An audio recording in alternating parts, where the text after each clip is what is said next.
everybody, Andy at Northwoods TCG. Today we're going to be talking about the Pokemon crash of 2025. Is it fact or is it fiction? Let's take a look at some of the things that are happening, and we can make a good, informed decision on what's happening in this current market.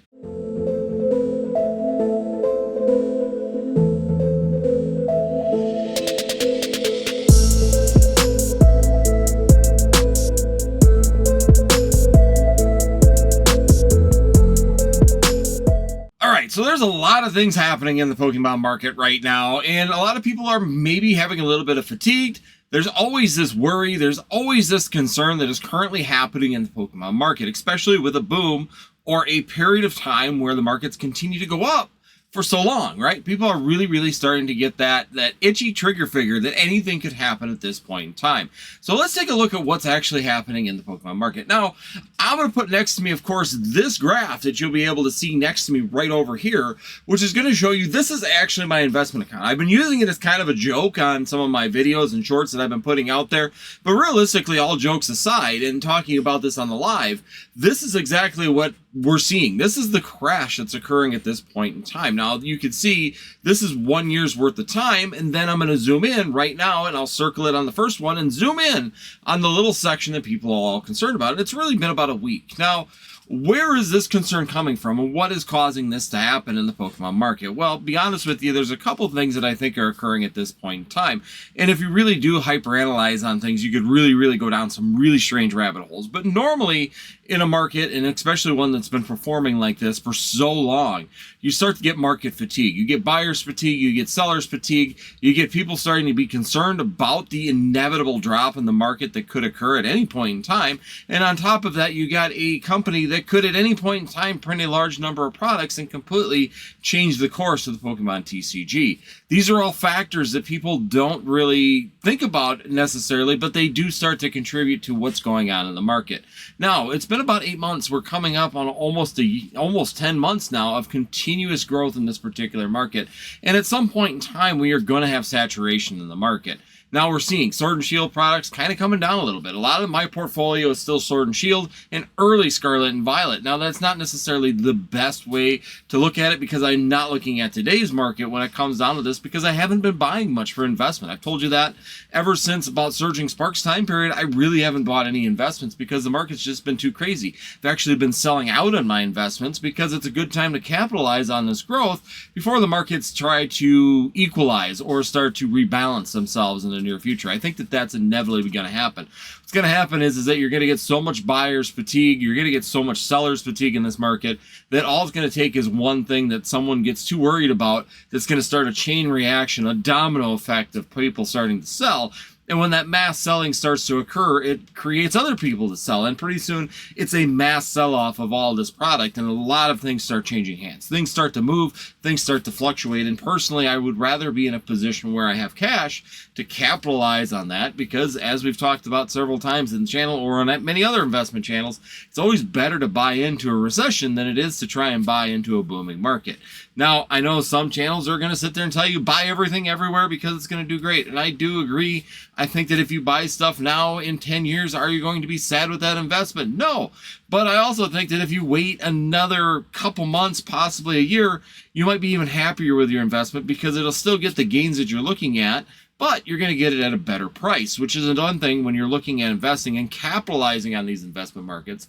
That's what you should be looking at doing. Now, people are always worried about the FOMO of everything, you know, the fear of missing out on these particular products, and how are they going to move forward if they don't get this product. Well, sometimes when you're looking at investments, me, for example, on an investment portfolio, or a lot of people on investment portfolios, have ideas that they want a particular company, but they're waiting for things to formulate in that company before they jump into it. And when that happens, sometimes you just miss out, right? You don't get it because you were waiting too long. You did too much analysis. You're waiting for the right things to occur, and it happened too fast for you to be able to get into it, or it never happens, and the weird thing happens in the company, it does well anyways. And sometimes those stocks and those company investments that you're looking at, especially in like stock forms, are things that you miss. And then you just move on to the next one, right? That's a great thing about the stock market. It's a great thing about the Pokemon TCG. That's a great thing about some cryptos is that you can miss this one and still have an opportunity at the next one. If you're a collector, and you want some of everything, that's a whole different story, right? You're dealing with a whole nother situation. But as an investment side of things, you definitely can miss this particular item. If you miss out on, a Mega ME1, for example, and you don't get booster boxes of ME1 at MSRP or less, and you just step away from it and it never comes down. Let's just say you go, okay, I'm going to wait until it comes down to MSRP.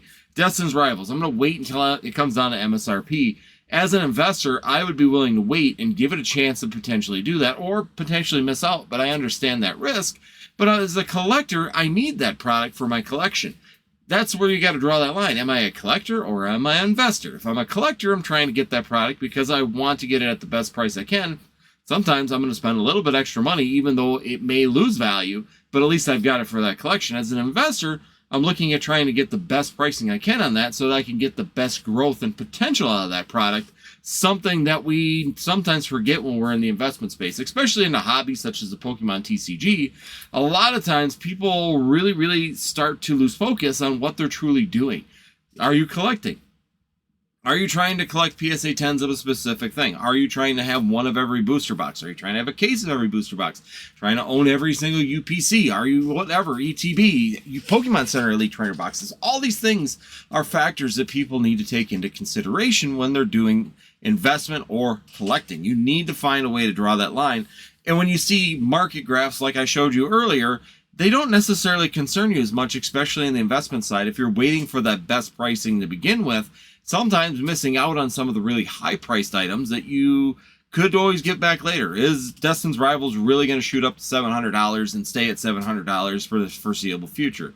Probably not. It's probably going to do exactly what we just saw. Someone's going to try and cause a market buyout. What happened is that there was a slight spike because there was people buying, and then we saw a drop where it actually dropped below the original market price. So everybody that bought at $700 trying to falsify that market and create that next boom on Destin's Rivals failed and actually hurt themselves in the long run. So that's something to be considering as well when you're talking about these products and how to be successful. Sometimes not getting into that hype thinking it's going to go and just saying, hey, if I miss, I miss it. It is what it is. I'm not going to sweat it. That's sometimes the best things you can do. As for a market crash, what other evidence do we have of a market crash that's about to happen? Well, realistically, we really don't have very much evidence of a market crash. Even recent sets have done rather well or remain consistent. They've actually gone up. Some booster boxes have come down. ME1, for example, has retracted. Destin's Rivals has retracted a little bit. Destin's Rivals had a little bit more product show up on the floor as well. So that can affect the pricing also. We've also seen things like Journey Together, sleeve blisters, booster boxes and stuff kind of come back down or at least stay stagnant at this point in time. We're seeing some stagnation, especially in modern Pokemon products, but got to take into consideration that a lot of people that are investing into this market that's getting fatigued a little bit are definitely being concerned about that reprint factor, especially considering what we've seen with Searching Sparks, what we've seen already with some Journey Together. We're getting some rather odd products with large quantities all of a sudden showing up in that market. And when that happens, that stops people from wanting to really accelerate and increase the amount that they're purchasing. So there's a lot of things that are happening right now, guys. There's a lot of things that are going on when it comes down to the market and what's going to happen here in the near future. Is Pokemon going to be able to make this ride out until 2020 or 2026 in October when the 30th anniversary hits? Is this new game that just came out, ZA, going to bring in some interest again and maybe start formulating some things that change in this market where we'll see some growth? I don't know. Personally, I'm kind of in the camp right now from what I've seen and what's going on right now is that I would be on a hold for a lot of purchases right now just because of the fact that we are sitting to get that fatigue. And my concern is that we're getting to a point where the dominoes could be easily tipped over. One person, one company, one YouTuber influencer saying the right thing and doing the right action could completely topple the house of cards at this point in time and start that trend going down. And once a market starts going down, it takes a lot of energy to reverse that and go back in that upward direction. And sometimes it can take years to do so. I don't think Pokemon wants this market to really falter too much, but I also think Pokemon's starting to push out some more stuff right now to try and reduce that buyer's fatigue and try and get that product out there a little bit better. Not great. Phantasmal Flames, another example where we're really, really going to be suffering on product, that the original release on that. Do I think we're going to see multiple releases of Phantasmal Flames? Yes, I think we will. ME1, we're going to see multiple releases of ME1. These are all things that are going to be into consideration as well as we're moving forward. But just keep in mind, if you're in the investment camp right now, honestly, myself, as an investment, I have not purchased any investments in about 8 months. Prismatic was the last thing. I got 2 ETBs of Prismatic Evolutions, plus the 4 Pokemon Center Elite Trainer boxes in a case. Other than that, I really haven't done any big investments or any heavy purchases since Surging Sparks before they started claiming it was short printed. So I was getting booster boxes at around that 110 mark. I was getting ETBs around that $32 mark. And I was using that for my growth and actually putting that away for my investments as I was doing. Since then, really haven't had the opportunities. Honestly, haven't seen anything around that MSRP mark, something that I'm comfortable in jumping into. Do I know in my head that there is a chance I'll miss out on some growth on some of these sets? Of course. It's just natural to do that. But once again, when you start analyzing the risks of reprints, the risks of this modern set, the risk of the market changing and all this product still being available in all these people's hands as investments, all of these factors start to weigh in, and you start to look at it going, is this a good time to really take the risk on these products? Or if I'm going to take the risks and spend $400, $500, $600 for a booster box in Scarlet and Violet, why not go back to Sword and Shield and go buy some of that product, right? Because that's not going to get reprinted. That's not going to vary much when it goes down or goes to the market changes. We may see some drop, but do I see it dropping all the way back to where it was a year ago? Definitely not. I think that there's going to be a lot more security the older the sets are. Sun and Moon, even better. You're going to get even better results going back to Sun and Moon. So this is all factors that you got to take into consideration. Is Ultra Modern in the last 6 months, anything that's still in reprint range, a great thing to be considering paying top dollar for and taking those chances with? I don't think so. I'm not willing to do it. I'm not doing it currently. Anything from Surging Sparks, no matter what YouTuber's telling me I should be, I'm not. And am I in the camp that you should sell everything because it's all going to zero? No. I mean, I'm strategically selling down. I think that there's good opportunity to capture some of the money in this market. Am I afraid that this market's going to completely crash? No. ME1 is ME1. It's a base set again. We're working at a base set, and a lot of times when you look at the first set of an era, we're going into megas, new playing dynamic involved here. Got to get some interest in the mega lines, what they're going to do, how they're going to lay out. Those are all factors that are going to have to be into consideration as well. And until you take all that into the full aspect of what's happening, ME2 is really going to tell us where we're going to be. Phantasmal Flames is really going to give us a real insight to how well this market's going to hold and how it's going to perform here in the near future. I think that ME1 is a base set. Take it as a base set. You go to Scarlet and Violet base set, kind of blah. Go to the Sword and Shield base set, kind of blah. Go to Sun and Moon base set. Guess what? Kind of blah. Nothing's really... You don't hear people sitting there talking about the great investments into Sun and Moon base set. You don't hear about the great investments in Scarlet and Violet base set, right? Because they're really not there. They typically are really slow when it comes down to growth. So using ME1, seeing this market stagnation because of ME1 is definitely a thing that's not necessarily going to be a good thing to use as your analysis for how well the market is at this point in time. Last thing I'm going to put out there real quick before we do leave and end this video is the other factor is guys, take into consideration people probably aren't buying as much right now and being really, really stingy with their money because we have holidays coming. November is right around the corner. When November 1st hits, we're going to find out all of these Pokemon holiday products that are probably going to hit the shelves, if there's going to be any. Phantasmal Flames is also coming right at the end of November, and that's a factor as well. So there's a lot of stuff happening right now going into November. So take that in consideration as well. As you're joining and as you're looking at what's happening with this market, trust me, guys, people aren't spending as much money at this point in time because they know there's going to be an abundance of products. We have a Phantasmal Flames about to hit the ground. You got UPCs, 2 different style UPCs that people are going to be chasing coming up at the end of November. You also have, of course, all these other sets that are happening. You got reprints coming of ME1 at the end of November for booster boxes. And at the beginning of November, you're getting reprints of booster boxes and other products for ME1 as well. So there's a lot happening. I think there's a lot of overload right now. All of this thing happening is kind of putting buyers kind of back on their heels. They're kind of waiting to see what's coming, where it's coming from, and how they're going to assess the situation. And I think that a lot of them, too, are building funds again in order to be able to take that next hit. Phantasmal Flames, I think, is going to be a really big drive for this market. Hit rates on that set are really going to drive how well it performs. If we see hit rates like mid Scarlet and Violet, I think it's going to be a great set. If we see Obsidian Flames hit rates, we're going to see that set kind of flop as well, and we're going to be looking at the next one afterwards.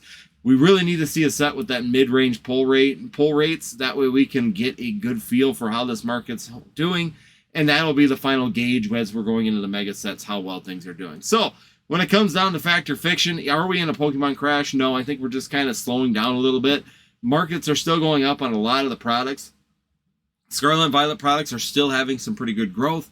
We're seeing some good gains on a lot of the Sword and Shield products. Some products are coming down a little bit, especially the higher priced ones.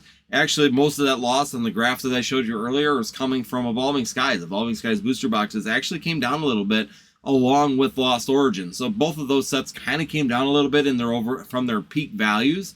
And that's where a lot of that change is happening in the Sword and Shield, or in my graphs as well. Am I concerned? Absolutely not. Gains have been great, done really, really well.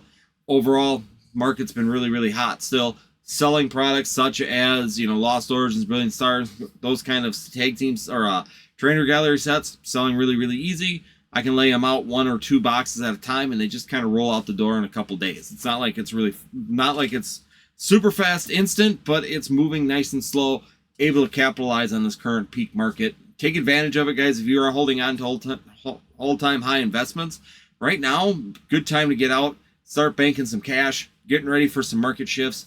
Eventually, this market will cool. It's a matter of time. It's not a matter of if, it's a matter of when. So being ready for that positioning. Don't buy everything at really high market prices. There's some really good values out there that are coming. Right now is not necessarily the best time to jump in like Destin's Rivals. If you miss it, you miss it. Wait for the next set. There's no reason to sit there and take those kind of risks currently in this market. But I do think Sword and Shield has some really good investment. Early Scarlet and Violet, I think, has some really good investment potentials right now because we're not going to see product come back. But just remember, the closer you get to the newer product lines and closer you come to date with the current set, the more risk there is in that set dropping further than all the rest. So it's kind of dominoes. The older it gets, the less it falls. So just keep that in mind. Stay safe out there. Make some good decisions. Make sure you're doing a research on which sets have popularity and which sets will do good futuristically. I'll try to keep doing videos to help you out on that as this market continues to shift and change. And that way we can keep up to date with what's happening in the Pokemon TCG. Otherwise, make sure you guys hit that subscribe if you made it this far in the video. Hit that like button for joining in this log. And last but not least, make sure you hit that notify so you know when we're doing new things here on Northwoods TCG and Pokemon. We are doing a market talk every Tuesday at 9 p.m. And we are live doing rip and ships and opening products here on Northwoods TCG on Friday and Sunday, 9 p.m. Central Time. And of course, Northwoods TCG shop is open at all times. So go ahead, check it out.